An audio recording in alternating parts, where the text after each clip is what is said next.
នឹកថ្មីថ្មីកាលស្រីនឹងបងដើរឆ្លងស្ពានយល់ក្រោមដើមរាំងភ្នំក្អែកបូលជាប្រពភ្នល់ប្រាប់រឿងស្នេហា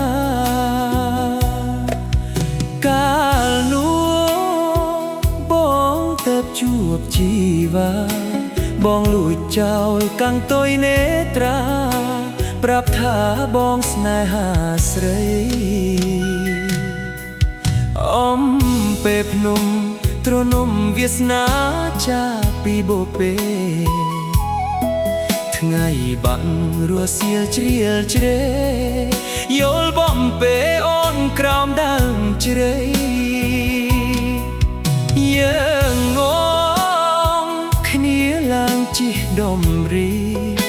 ខំវិញចងកំរងនិស័យនៅថ្ងៃស្នេហ៍គ្រាដំបូងតើអ្នកណាមានភពវាសនាដូចខ្ញុំបានជួបមុំភេរមជ្រៀនយោលើតងក្រោមដើមជ្រៃក្រឹមសងខឹមញញឹមពេញទ្រូងរន្ធត់ញាប់ញ័របេះដូងពេលតងយល់ទៅយល់មកកាមួយតងបងនឹងឈោងដកយកទៅថ្នមថែអ្វីបាបការដោះលើដីស្រែផ្កាមាសមេជាផ្កាបរិសុទ្ធសូមស្ពានជួយចាំពាក្យសម្បត្តិទោះផែនដីរលីរលត់ក៏មិនក្បត់ចិត្តការស្នេហ៍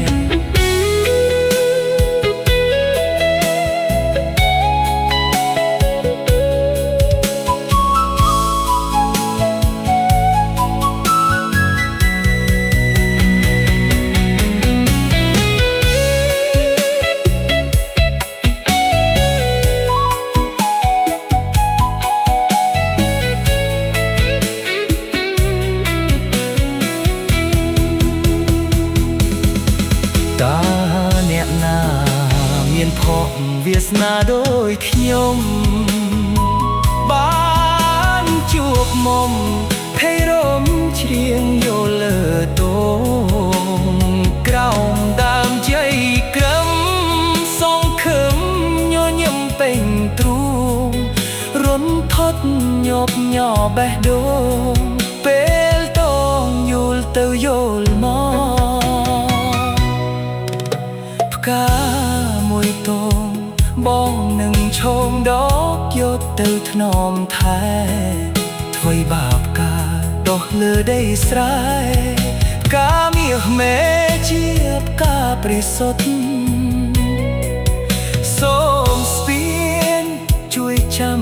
ពាក្យសម្បត្តិទោះផែនដីរលីរលត់ក៏មិនក្បត់ចិត្តផ្កាស្នេហ៍